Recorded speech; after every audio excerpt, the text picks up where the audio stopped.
Good evening and welcome to all of you.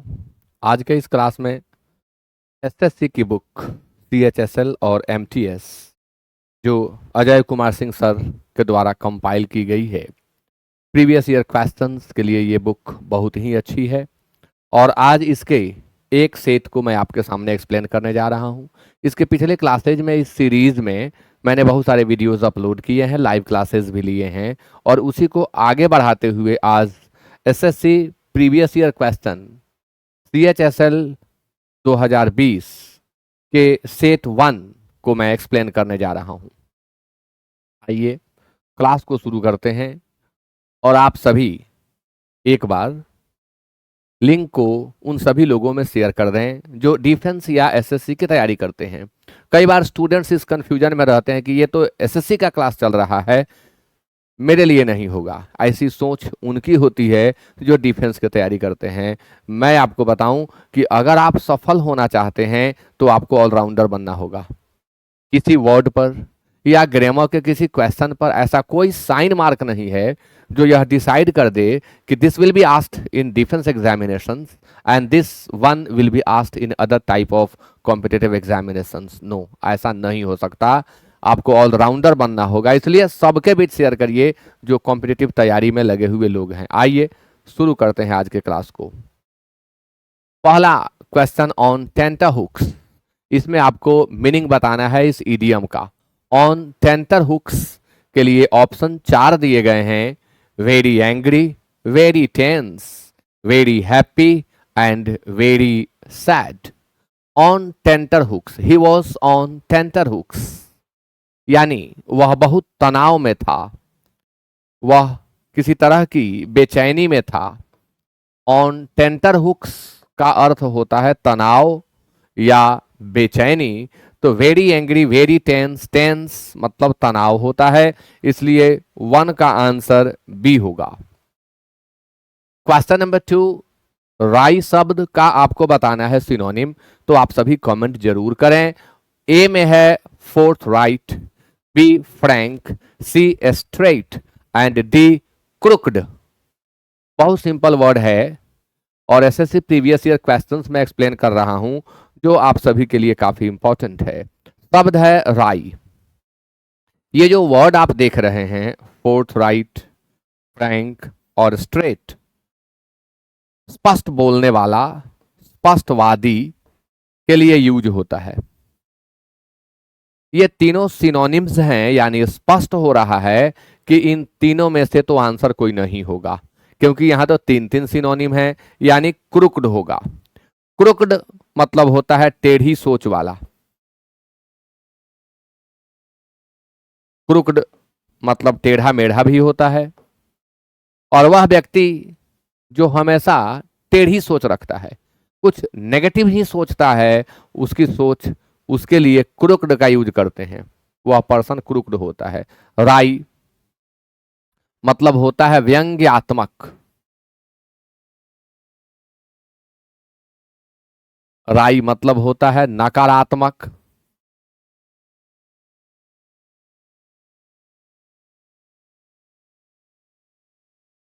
सोच वाला कोई आदमी जो हमेशा मुंह लटकाए रहता है, उसके लिए भी आप राई फेस का यूज करते हैं। मुंह लटकाए रहता है यानी उसके चेहरे पर खुशी नहीं रहती है, वह हमेशा कुछ नेगेटिव सोचता है दूसरे के बारे में, उसके अंदर कुछ अच्छी चीजें नहीं चल रही होती हैं। इसलिए राई के लिए हम सेलेक्ट करेंगे क्रुक्ड को। टू का आंसर डी होगा। क्वेश्चन नंबर थ्री आपके सामने। जम्बुल्ड सेंटेंसेस, यानी आप इन्हें अरेंज करें। सेंटेंस अरेंजमेंट से यह क्वेश्चन है, आप लोग इन्हें अरेंज करेंगे। ही lived in a small house near the main road of village as both and his wife, as both he and his wife worked hard, they made a small fortune. But one thing caused them great sorrow: they had no children. After he got married, he started a tailor shop.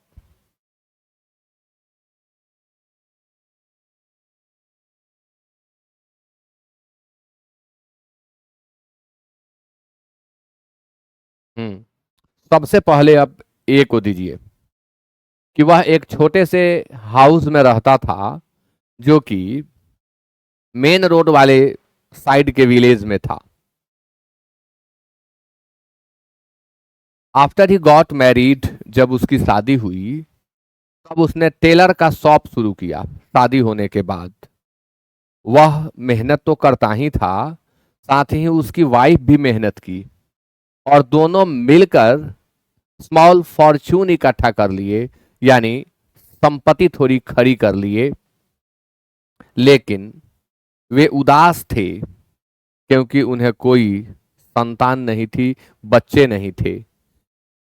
तो answer होगा ए D B C, और A D B C D में दिया हुआ है। Question number 4 आपके सामने।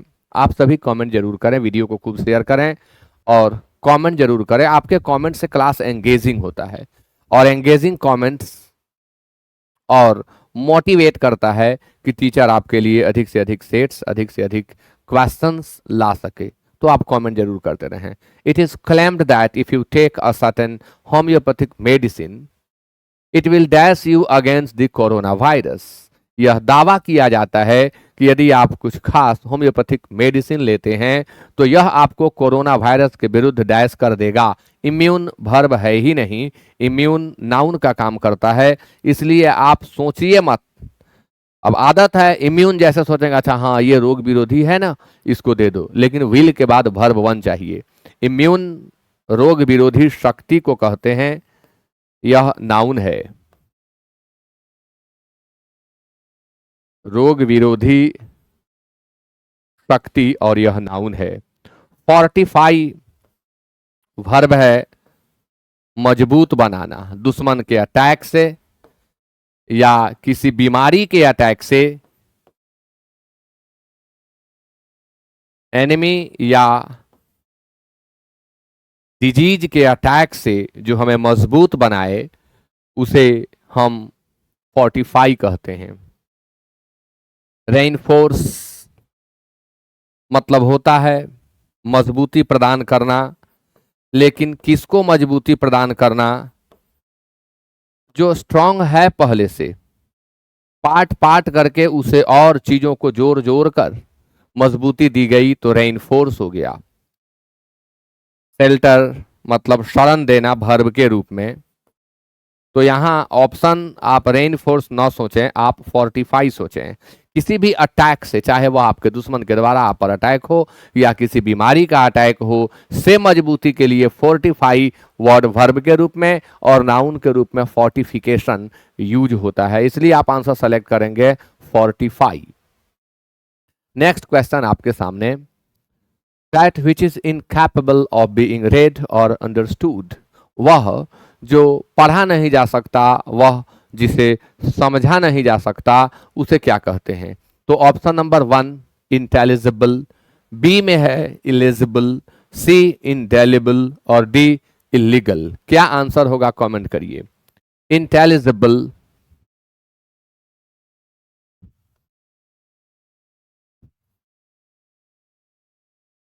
समझ से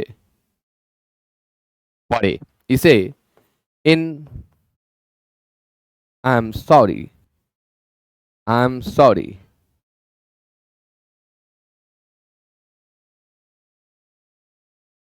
हम तो अनइंटेलिजिबल का लिखने लगे जबकि यहां वर्ड है इंटेलिजिबल। समझने योग्य, जो समझ में आ जाए, इसे हम कॉम्प्रिहेंसिबल भी कहते हैं। कॉम्प्रीहेंसिबल, इसे हम सेंसिबल भी कहते हैं। इंटेलिजिबल को शब्द है illegible, that cannot be read, अपठनीय, जिसे पढ़ा न जा सके। इनडेलिबल, जिसे मिटाया नहीं जा सके, that cannot B obliterated, अमिट। एंड इलीगल, अवैध या गैर कानूनी। अवैध तो जो नहीं पढ़ा जा सके, नहीं समझा जा सके, उसे इलेजिबल कहते हैं। आंसर 5 का बी होगा। लेजिबल का अपोजिट वर्ड होता है इलेजिबल। अगला क्वेश्चन आपके सामने है, if he doesn't reach the station in time he would sure miss the train. If he doesn't reach the station in time he would sure miss the train. एक तो स्पष्ट करता है कि जब इफ वाले पार्ट में सिंपल प्रेजेंट टेंस का प्रयोग हुआ हो तो दूसरे पार्ट में हम सिंपल फ्यूचर टेंस का प्रयोग करेंगे, यानी यहां विल होगा। अब मिस शब्द वर्ब का काम करता है। वर्ब की विशेषता कोई एडवर्ब ही बता सकता है, एडजेक्टिव नहीं, इसलिए विल श्योरली हमें लिखना होगा और तब मिस लिखना होगा। किसी भी वर्ब को मॉडिफाई करने के लिए हमें एडजेक्टिव का यूज नहीं करना है, एडवर्ब का करना है, इसलिए आंसर हो जाएगा will surely miss. Will surely miss B में दिया हुआ है। क्वेश्चन नंबर 7 आपके सामने, select the correct indirect form of the given sentence. जो सेंटेंस दिया गया है ना, इसे इनडायरेक्ट स्पीच में बदल दीजिए। थोड़ा वक्त देता हूं, आप जल्दी से इसे इनडायरेक्ट स्पीच में बदल दें। क्वेश्चन आपके सामने है, Anju said to Vijaya you can stay with us whenever you are in Delhi. Anju ने विजया से कहा कि आप मेरे साथ रुक सकते हो जब आप दिल्ली में हो। तो Anju told Vijaya that she could stay with them. Them suitable नहीं लग रहा है, इसलिए आगे बढ़ के देखें। Anju told Vijaya that she could stay with them. No, Anju told Vijaya that she can. अब ये दोनों तो हम सोचेंगे ही नहीं, अब ये दोनों ही हमारे सामने है। Second person is change according to the object. सी चाहिए, बट यहां बहुत मुश्किल हो रहा है। Anju told Vijaya that she could stay with them. ओहो, she could stay with them, ठीक ही कह रहा है, हम उस पर ध्यान ही नहीं दे रहे थे। Whenever she was in Delhi, whenever you दे दिया गलत हो गया, सी दे दिया सही हो गया। आंसर क्या होगा? 7 का बी। क्वेश्चन नंबर 8 आपके सामने, जल्दी से आंसर दें। What a palace home. What A palace home, underline word को इंप्रूव करना है। अंडरलाइन वर्ड अगर सही है तो आपका आंसर हो जाएगा नो इंप्रूवमेंट, और यदि गलत है तो ऑप्शन जो दिया गया इसे सुधार दें। व्हाट अ पैलेस होम, अच्छा होम और पैलेस ये सूट नहीं कर रहा है, गलत है। यहाँ होम नाउन का काम कर रहा है, ऐसे होम एडवर्ब ऑफ प्लेस भी होता है, लेकिन यह नाउन का काम कर रहा है। व्हाट ए पैलेस होम, यह गलत है। व्हाट ए पैलेशियल होम, यानी पैलेशियल मतलब होता है महल नुमा, महल की तरह, महल नुमा, राजमहल की तरह। पैलेटेबल मतलब होता है टेस्टी, पैलेटेबल मीन्स होता है डिलीशियस, यम्मी। पुशी मीन्स होता है कंफर्टेबल। तो पैलेस के लिए यहां रिप्लेसमेंट में पैलेशल होगा, क्योंकि होम को मॉडिफाई करना है। क्वेश्चन नंबर 9, शब्द आपके सामने मलिग्नेंट है, और इस मलिग्नेंट का आपको बताना है सिनोनिम। मलिग्नेंट का सिनोनिम क्या होगा? तो ए में loving, B healthy, C vicious and D beneficial. तो मलिग्नेंट का अर्थ होता है हानिकारक, हानि पहुंचाने वाला।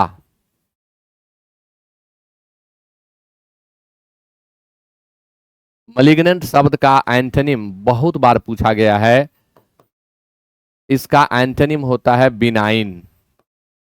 देखिए गांठ दो तरह के होते हैं, ट्यूमर दो तरह के होते हैं, एक बिनाइन, दूसरा मलिग्नेंट। जो बिनाइन ट्यूमर होते हैं वे दर्द नहीं करते, उनमें पस नहीं बनती, लेकिन जो मलिग्नेंट होते हैं उनमें पस बनता है, साथ में वे दर्द भी करते हैं। तो इसलिए यहां आंसर जो आपको देना है लविंग, हेल्दी, वीसस और बेनिफिशियल है। दे दीजिए लविंग, हेल्दी, वीसस और बेनिफिशियल। तो लविंग मीन्स होता है प्यारा, हेल्दी स्वस्थ या स्वास्थ्यकर, वीसस मतलब तो दुष्ट होता है, दुरात्मा होता है, लेकिन हानि पहुंचाने वाला भी होता है। जो हानि पहुंचाए वह विषस है, हानि पहुंचाने वाला। और बेनिफिशियल मीन्स लाभकारी। तो मलिग्नेंट के लिए आपको सिनोनिम देना है तो आप विषस दे सकते हैं, क्योंकि लविंग, हेल्दी और बेनिफिशियल तो गुड सेंस के वर्ड हैं। क्वेश्चन नंबर 10 आपके सामने, अंडर रैप्स। इस इडियम का आपको बता देना है मीनिंग, और आपके पास 4 ऑप्शन है, अंडर स्टीमेट है, सीक्रेटली है, अंडर हैंड है और डबल लेयर्ड है। तो क्या सेलेक्ट करेंगे आप? अंडर स्टीमेट, सीक्रेटली, अंडर हैंड और डबल लेयर्ड। अंडर रैप्स का अर्थ होता है गुप्त, it mean secret, clandestine, covert. Under hand सबका अर्थ गुप्त होता है, इसलिए 10 का आंसर सी सेलेक्ट किया जाएगा।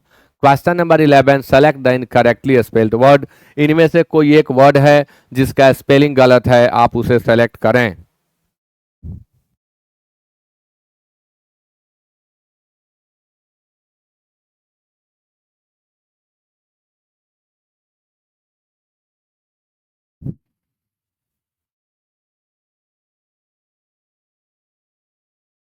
ए का तो स्पेलिंग गलत है, क्योंकि यह वर्ड होता है सुपरफ्लूअस, रेडंडेंट भी हम इसे कहते हैं।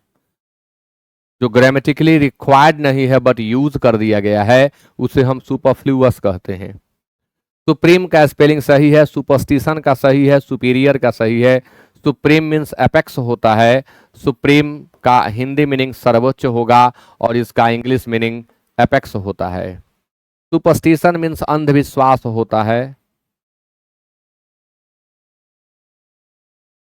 अंधविश्वास होता है। सुपीरियर का अर्थ होता है उत्कृष्ट, सुपीरियर का अर्थ उत्कृष्ट होता है। तो इनकरेक्टली स्पेल्ड वर्ड इसमें ए है, इसलिए आंसर ए सेलेक्ट किया जाए।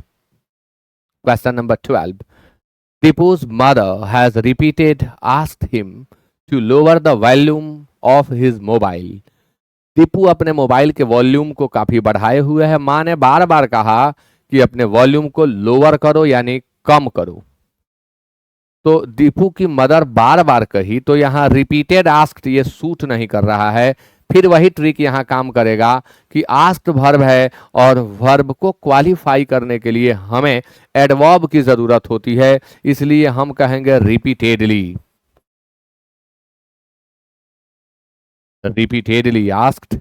तो जहां रिपीटेड दिया हुआ है वही आपका आंसर होगा 12 का सी। Question number 13. Examine the 4 jumbled sentences out of the given options. Pick the one that gives their correct order. यानी आप इसे सजाइए, यह जम्बुल्ड है, आप इसे प्रॉपर ऑर्डर में कर दीजिए। We gently put the fledgling back into the nest. हम लोग आराम से फुदकती हुई पक्षी को नेस्ट में रख दिए। फ्लेजिंग का मतलब होता है वह पक्षी जो अंडे से अभी अभी निकला है, जिसके पंख निकल रहे हैं, हल्का फुल्का उड़ रहा है, उसे फ्लेजिंग कहते हैं। One morning we found one of the 4 fallen on the ground. तो बी के बाद ए होगा, बी के बाद ए होगा, इतना तो ये कन्फर्म कर रहा है कि बी के बाद ए होगा। The robin couple build a nest in our veranda and laid 4 eggs। सी से ही शुरुआत करिए। 4 अंडे दिए थे, हमारे बरामदे में घोंसला बना करके रहते थे। Once they had hatched, they busily looked on feeding the 4।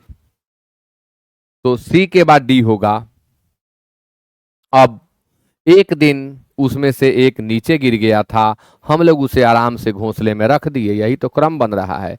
तो सी डी बी ए, और यह ए में दिया हुआ है। 13 का आंसर ए होगा। 14 आपके सामने, my mother generally read the local newspaper to keep abreast of the local news. To keep abreast of का मतलब होता है कि जो कुछ हो रहा है उससे अप टू डेट होना। टू कीप अब्रेस्ट ऑफ यानी जो चल रहा है, जो हो रहा है उससे अप टू डेट होना कीप अब्रेस्ट ऑफ कहलाता है। तो यानी बात वर्तमान की हो रही है, और जब बात वर्तमान की हो रही है, वाक्य का सब्जेक्ट माई मदर है, तो रीड नहीं लिखा जा सकता, रीड्स होगा। ऐसा कुछ नहीं है जो हमें पास्ट में लिखने के लिए विवश कर रहा हो, इसलिए हम इसे प्रेजेंट में लिखेंगे। तो आंसर होगा D, question number 15। Passive voice इसका आपको सेलेक्ट करना है। कहा जा रहा है the central board of secondary education has launched a new helpline for students. तो ऑब्जेक्ट आप यहां से रख लें, अ न्यू हेल्पलाइन फॉर स्टूडेंट्स, ये आपका ऑब्जेक्ट हो गया। हैज बीन लॉन्च्ड, ये 2 नंबर में हो जाएगा।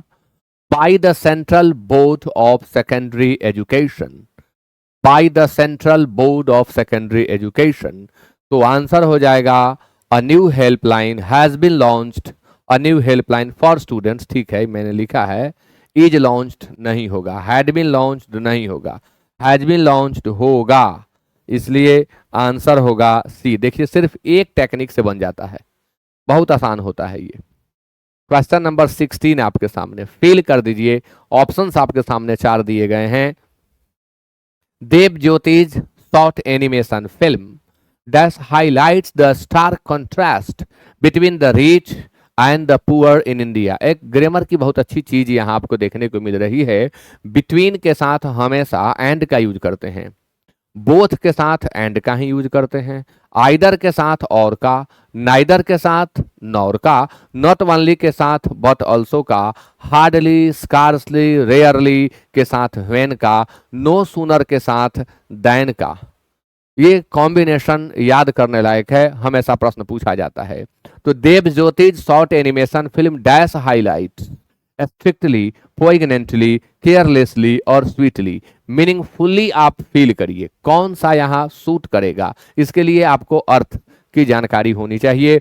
स्ट्रिक्टली मीन्स होता है सख्ती से, इन अ स्ट्रिक्ट मैनर। पोइगनेंटली मीन्स होता है मर्म भेदी, मर्म स्पर्शी तरीके से, यानी आपके हृदय को छूते हुए।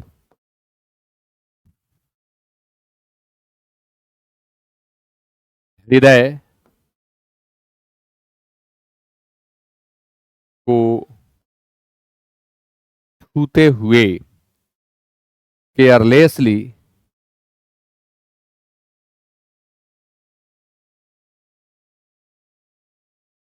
लापरवाही पूर्वक, स्वीटली, मधुरता पूर्वक, मधुर ढंग से। तो देव ज्योति का short animation video stark contrast को दर्शाता है रिच और पुअर। भारत में जो रिच लोग हैं और जो पुअर लोग हैं, उनके जीवन में जो गैपिंग है, जो विरोधाभास है, वह पोइगनेंट है, हृदय स्पर्शी है, हृदय को छू जाने वाला है, इसलिए शब्द यहां सूट करेगा पोइगनेंटली। 16 का आंसर भी होगा। 17 आपके सामने, डेवियस वर्ड का एंटोनिम बताना है। डेवियस वर्ड के लिए 4 ऑप्शन यहां दिया गया है। ए में है डिसीटफुल, बी स्ट्रेट, सी श्रीव्ड और डी कैलकुलेटिंग। तो डेवियस का अर्थ होता है कपटी, छलिया, कपटी या छलिया।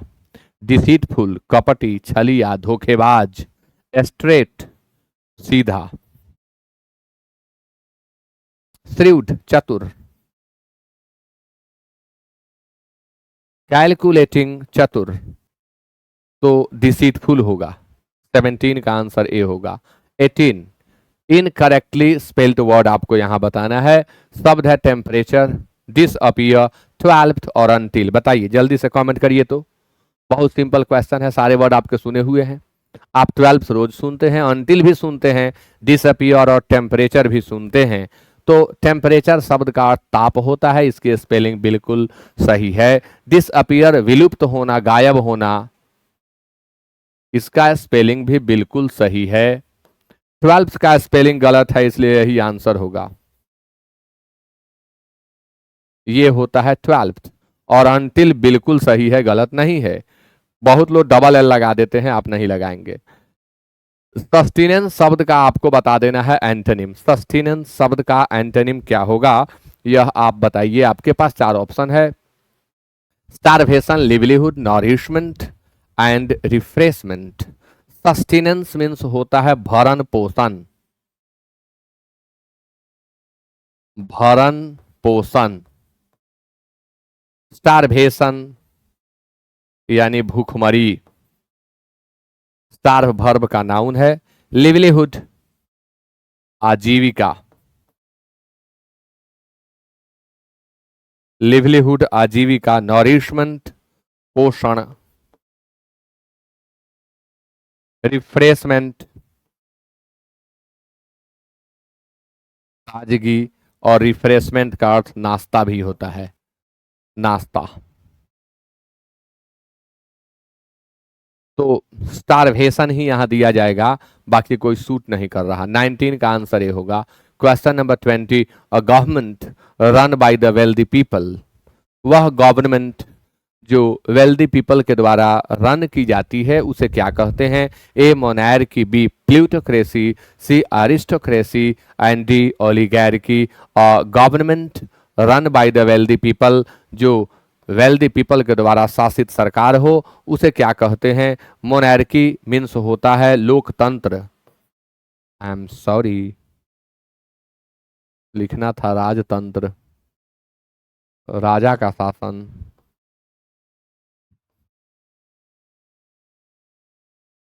प्लूटोक्रेसी धनिक तंत्र, अमीरों का शासन। एरिस्टोक्रेसी कुलीन तंत्र, रईस लोगों का शासन, कुलीन तंत्र। और ओलिगैर्की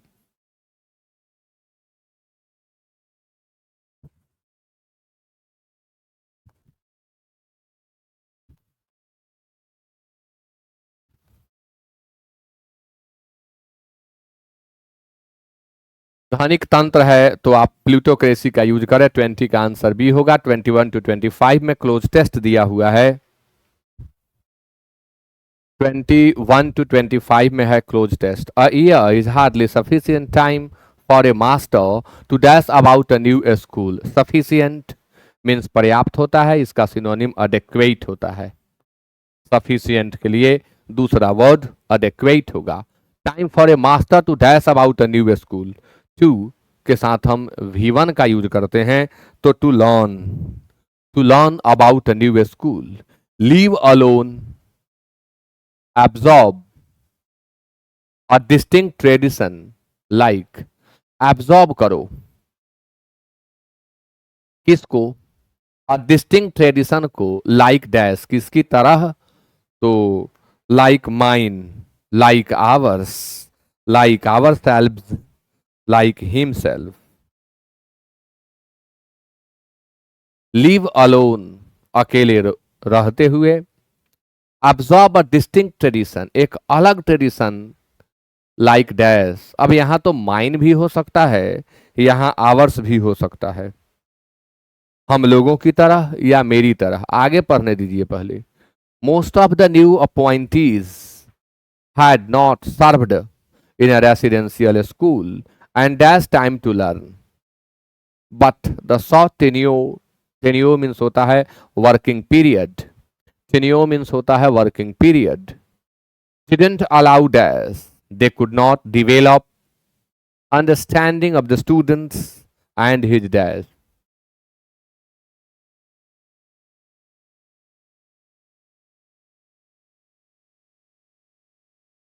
अच्छा, बात ट्रेडिशन की हो रही है, बात परंपरा की हो रही है, जो किसी एक आदमी का नहीं होता। देखिए कितना लॉजिकल प्रश्न है, इसलिए आर्स होगा।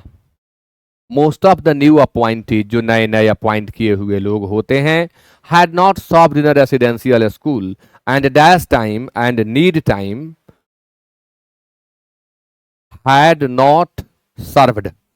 ध्यान दीजिए, अब हैड नॉट सर्व्ड है, एंड से जुड़ रहा है, तो एंड के पहले जो टेंस यूज होता है एंड के बाद वही यूज होता है, इसलिए आप नीड नहीं लिख सकते, नीडेड लिखना होगा।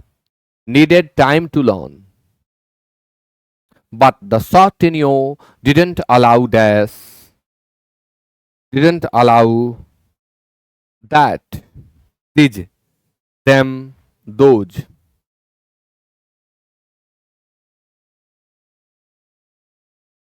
Most of the new appointees, बहुत सारे लोगों की बात हो रही है, had not served in residential school and needed time to learn, but the short tenure didn't allow them. बहुतों की बात हुई है, इसलिए ऑब्जेक्ट चाहिए तो them होगा। They couldn't develop understanding of the students and his dash environment, his के बाद नाउन चाहिए, लेकिन यहां तो मुझे हिज पर ही डाउट है। They couldn't develop understanding of the student, and his कैसे लिख सकते हैं? ये एसएससी की गलती है, एसएससी को ऐसा नहीं पूछना चाहिए था, देयर होगा। और तब यहां हम एनवायरनमेंट शब्द सेलेक्ट कर लेंगे, 25 का आंसर ये होगा। इसी के साथ आज का यह सेट कंप्लीट होता है। वीडियो को खूब शेयर करिए, बहुत सारे लोगों तक इसे पहुंचाइए, ताकि इसका लाभ सबको हो। एक्सप्लेनेशन इसका आपको टेलीग्राम चैनल पर मिल जाएगा, उस पर आप जुड़ें, प्रत्येक दिन वहाँ क्विज मिलेगा आपको, और बहुत सारे पीडीएफ्स फ्री ऑफ कॉस्ट मिल जाएंगे, तो टेलीग्राम पर भी जुड़ जाएं। With that it is over, मिलते हैं फिर नेक्स्ट क्लास में। Good night.